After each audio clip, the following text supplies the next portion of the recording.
Well, you don't react as a political figure, you react as what I am, the father of 2 high school students. And it affects you at an emotional level because you start to think, well, it happened in Parkland, but it could have happened in central Miami-Dade County. It could happen anywhere. And you don't immediately react to it as a political figure, you react to it as a human being who could very well have been the person getting that call. And then you recognize the stories that you're reading because they're your story. You know, some of these kids, I mean, literally my daughters are 15 and 17. They're the age of the victims. So and then you think as a political figure, well, you know, what could we have done in the law? Am I wrong? Have we missed something that we could have done different? And how do you answer that question? I answer the question I always have, and that it's complicated. I know people don't want to hear it, but it's a complicated issue, and I hope we'll have a chance to delve into the reasons why it's complicated. It's not unsolvable. It should be addressed. I've never said that we should just throw I mean, I see this reported, it's unfair. I've never said we can't do anything. I've just said we need to aim to do something that works. You're talking about this morning on CNN, there was a student, a 17-year-old, who was on the air, and I'm just going to read. It was Rick Scott and Marco Rubio who allowed this to happen. They're enablers. He went on to say, as far as he's concerned, you have the blood of the victims on your hands, and they think that this is inevitable, that we can't do anything to stop it, it's too difficult. Well, we're done with that. That's what that student said. Right. Well, and look, I'm not going to criticize a student who's just lived through something that I've never lived through. Obviously, it's not true.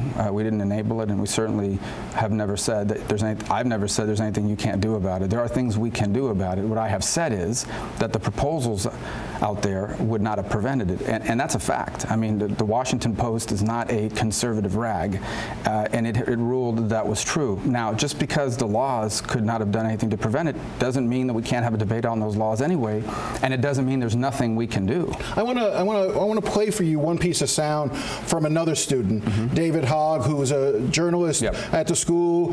He was there when the gunfire went off. I wanted you to hear again. This is what I think is different with what's going on now. Let's play that sound. Make some compromises, get some stuff done, and keep doing it. Actually, keep your promises. Don't just make false promises just so you can get reelected. Actually follow through. And who knows, maybe you'll save some children's lives, because the amount of deaths that I've had to deal with my sister having 3 of her best friends die, and the numerous other families that have to go home to silent rooms for the rest of their lives with no children, is absolutely unacceptable. It's deplorable. And something has to change. The policymakers in this country must work together. And I don't care if you're a Republican or a Democrat. These are children's lives. Is he just being naive? No, he's right on point. And we had that debate in 2013, and if you look at the votes, they all had over 50, but none gone to 60, except for the one that went down. Dianne Feinstein had an assault weapons ban. 16 Democrats voted against it because it had major problems. It failed.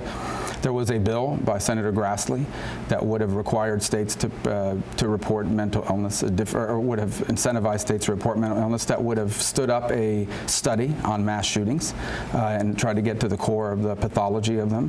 And it was voted against, not because it was a bad bill, but because it didn't go far enough. It happens on immigration, it happens on numerous issues, but he's 100% true. If a bill makes things better, we should vote for it and keep working. But we're in an era now where everybody wants to get 100% of what they want, or they just walk away. But your voting record, you voted for a number of things as well. Where do you stand on bump stocks? Are you in support of outlawing them, banning bump stocks? I think the ATR has the authority to ban them right now, and I think they're going to ban them. But why the bump stocks are the things that make a semi-automatic rifle, I'm just for the folks at home, a fully automatic. It's what was used in Las Vegas, and you can defer it to the ATF and the administration. No. What I'm Why saying not is, codify it in law? Well, that's fine, but I'm saying you can't codify it, but I'm saying there's an answer already there. They can do it. By the way, I'd never even heard of a bump stock, okay, until the shooting in Las Vegas. It's the only time I've ever heard it come up. But people aren't going to want to hear it, but it's the truth. You don't need a bump stock to make it do what the bump stock makes it do. There are household items that you can use to make it happen. Right, but let's just do this. But hold on, I agree. That's fine, and I hope they do it. And if they don't, then we should pass a law. So you'll vote for that if they ban. You'll vote to ban them. Sure, but I'm trying to tell you, you're still going to have the people out there doing it, even though it may no longer be legal to buy the device. It may be a little harder, but they will do it. That doesn't mean we shouldn't do it. I guess my point that I'm trying to make is, if something allows a gun to do what that gun is not legally allowed to do, there shouldn't be able to sell a device that allows you to do it. You voted also against limiting capacity of magazines used in assault weapons. I think there was a bill that said you could not have a magazine that held 10 or more bullets. You voted against that. Why? Because there's no evidence that doing that would have prevented any of these shootings. There are legitimate reasons why people want those for hunting purposes. What is a legitimate reason for an AR-15 to be able to have 30 or 50 rounds in a clip? Well, first of all, they don't have 50. Number two is, the second reason is that people that are in, whether it's sport shooting or for example, they are used in hunting. I heard somebody say yesterday they're not. And so the rationale is that they use those, and if you have to reload every time, it would affect either the sport shooting aspect or the hunting aspect. Now, the details of that bill had other things in it that were beyond the magazine capacity. And the third is, and again, the studies are here, I have it. It's one of the issues that it talks about in this fact check from the Washington Post. In the history of the mass shootings, there has never been one that would have been prevented by the magazine limit. So again, if that's the rationale for doing it, the evidence is that it wouldn't have stopped it. Now, if you just generally want to argue that people shouldn't be allowed to have it, that's another item. But that gets into the broader question. And separate from this, okay, because there's one argument, right, whether or not it would have prevented the shootings. This is not me saying it's a fact that they would not have. But that doesn't mean you don't continue the debate. There's a second part of this debate, and that is, why do people need these guns at all? Why does someone need an AR-15? That's a valid question, is it not? And that is, if I'm a law-abiding citizen and you say to me that person's going to break into your house and they're going to have a gun that has more capacity than the one that you have a right to defend your family with. I don't have an AR-15, okay? But that person's going to break into your house with a gun that has more capacity than I do. Why is that fair? The other argument they make is, I'm a law-abiding person. I don't break the law. Why should you take away from me something because of the actions of a handful of people that killed a lot of people? And that's the counter argument. So and that's why, by the way, so where do you come down? I argue the same thing. Number one, the law would not prevent these mass shootings. Number two, there are millions of them in the street already. They're here to stay. That genie's out of the bottle. It's the same argument as get rid of all nuclear weapons. We could, but China's not, Russia's not. So that's the second argument. The third argument is the one that people make, and that is, that's a compelling argument, is it not? Now, do I believe it should, that you should be able to defend yourself against someone that has a weapon more powerful than yours? That said, do I believe it should be harder to get one? Especially, do I believe it should be impossible for someone to get one if they are under the condition that the shooter was in Parkland? Absolutely. And one of the problems we have there is we don't have the complete mental health picture in the background check system. I'll tell you right now what somebody sitting at home is thinking as they're listening to you say that. You're being reasonable, you're talking about all these things that could happen, yet nothing actually does happen, and they wonder if it's because you've received so much funding and support from the NRA. The number that gets thrown out there is misleading. The $3.3 million you've received over the last 10 years is not directly to you. It's either contributions to you or in groups in support of your campaign. Well, it's not contributions at all, because the contribution limit is $2,700. No, what I'm saying is money spent in campaigns either attacking my opponent or supporting me, which if I'm running against someone that's against the Second Amendment or against gun rights, that would be logical. Just like groups that support gun restrictions spend money against me. But the point is there are people who believe that while you talk, say yes, we should get rid of bump stocks, yes, we should allow the CDC, you're not doing anything to move forward on those, in part because you don't want to anger the NRA. No, but first of all, they support my agenda. I don't support theirs. These are the things I stand for, and I always have. So it is logical in American politics that if you believe in a certain set of ideas, the people who support their ideas will advocate on your behalf, and by the way, the people that are against it would advocate against you. After the shooting, did you have a discussion about it with your kids? Of course. What did you talk about with them? Well, I mostly listened. I mean, they're upset, and they don't necessarily agree with every viewpoint, even outside of this issue. They're old enough now to have their own ideas, and I've encouraged that. And, did they take you to task on some of this? No, I wouldn't. I mean, obviously what's discussed in my family, I'm never going to discuss publicly. Suffice it to say that, they share the same frustration that young people across the country do, and that is, this has happened too many times. This is a generation that's grown up with a number of shootings that repeat each other and nothing ever happens. And so they look to the people who are in charge and say, why don't you guys do something about it?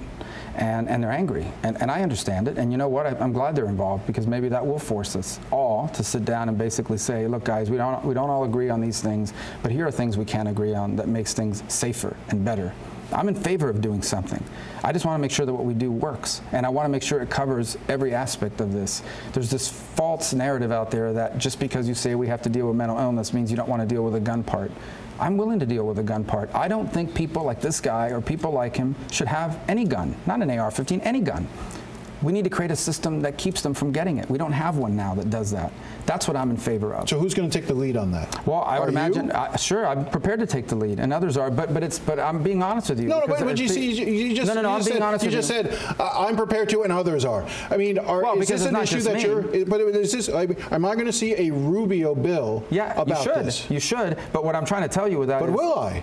Okay, but I'm trying to tell you is that I don't have that bill yet, because we don't fully understand everything that could have been done to prevent this. I mean, this is not a simple thing like there's one idea, and if you do this one thing, this will never happen again. There's a lot of things we have to do, and I'm being frank, none of us know what all of those things are. We know we need to do something.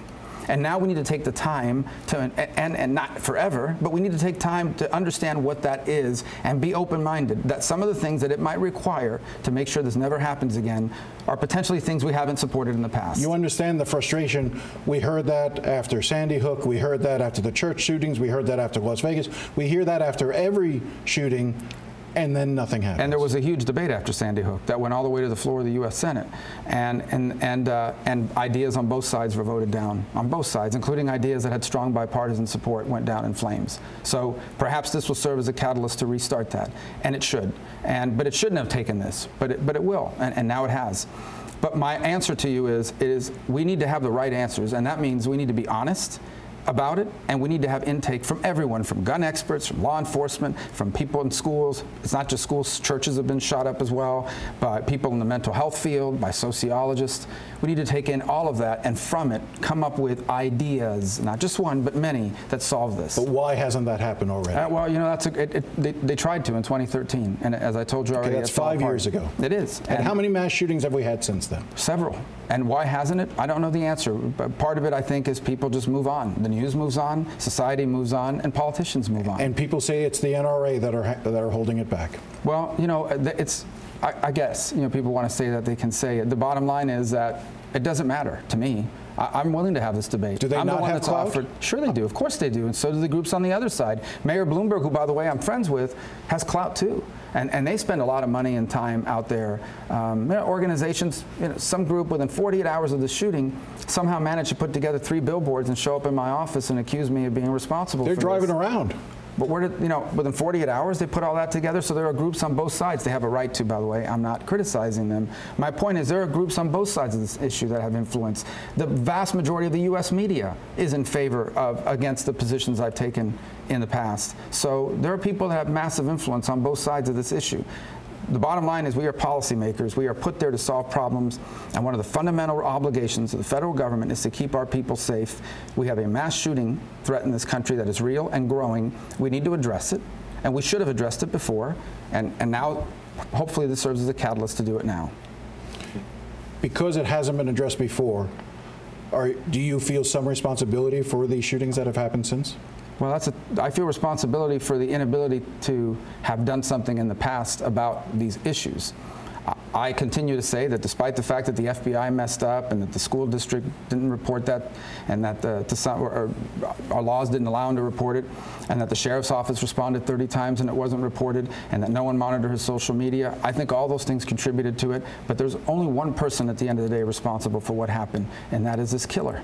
This is the person that's 100% responsible for what he did. The rest of us are responsible for what we didn't do to prevent something like that from happening. Thank you, Senator. Thank you.